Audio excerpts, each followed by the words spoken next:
let's say you're kind of going through, praying for someone, and they've started to share some information, and they're you're kind of getting to the point where you kind of think you might have an idea of what's going on. What are some of the things, I suppose, that you look for in order to make that decision about what's causing the issue? Like, what are some of the tells? Well, so Jesus asked the father, how long has the boy been like this? Right. That question was actually to get real information. And there's a couple occasions where he finds out this person's always been this way, and he goes, oh, okay, that's one kind of spirit, right? In that case, that kind can only come out through prayer and fasting, which means, you need to have a prayer and fasted lifestyle.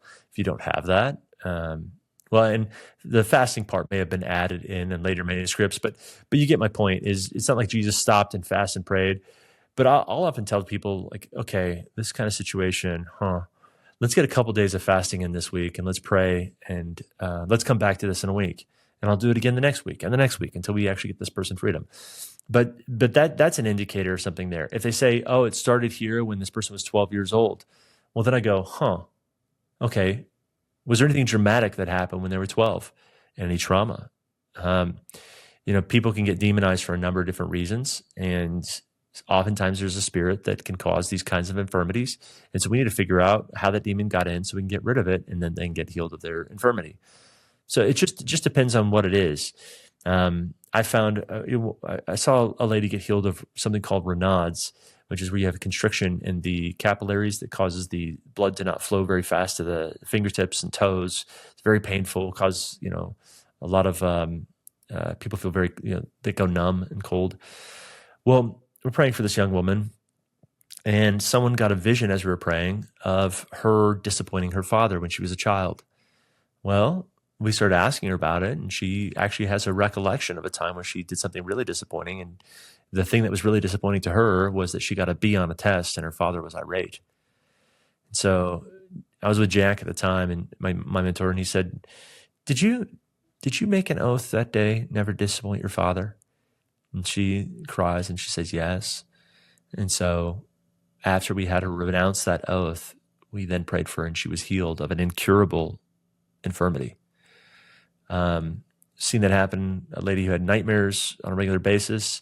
She has no idea. I'm asking her how long this has been going on. She said, ever since I was 12 years old. I pray, and I see a picture of her playing with a Ouija board with two girlfriends. And I said, when you were about 12 years old, did you and two girlfriends play with a Ouija board? She says, I didn't know. And she starts crying.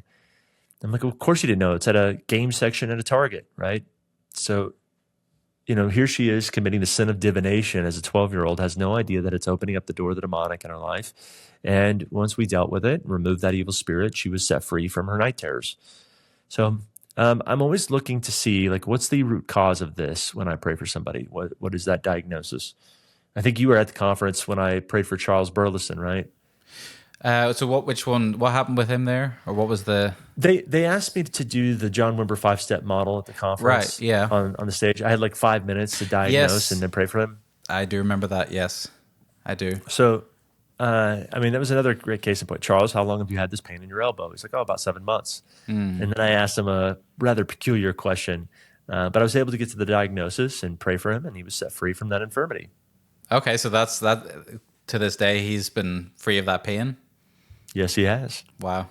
Yeah, Charles is a friend of mine as well, so I know him, and I'm able to follow up with him.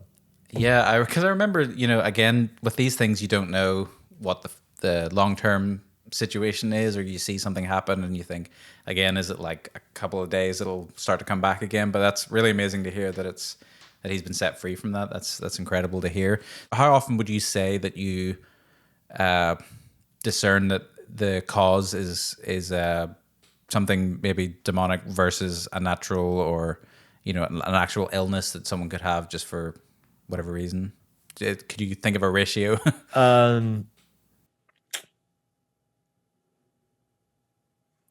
I think I don't know what the ratio is. Maybe I can tell you my experience.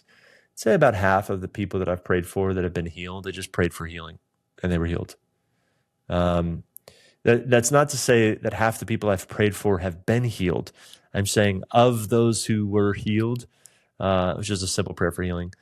Maybe 40%. A lot of it, a large portion of people that I pray for that I've seen healed need deliverance. Some sort of demonic spirit that came in. And again, that's just my statistic. I have no idea if that's actually this statistic out there. Could just be mere coincidence, or maybe a mere, more of a calling for me. And I really don't know. No, it's useful because I think it's good to know whenever you're praying for people, like it's good to have expectations of what you can expect, because you might think that some people in their mind might think, okay, we're in a Western country, the demons are all in Africa and, Asia or wherever the demons live, and we just have regular illnesses here. Some people might not know how often they might encounter something that's demonic. So that's why I think it's good to know how prevalent the issue can be, even in, the United States or the UK or wherever you're listening.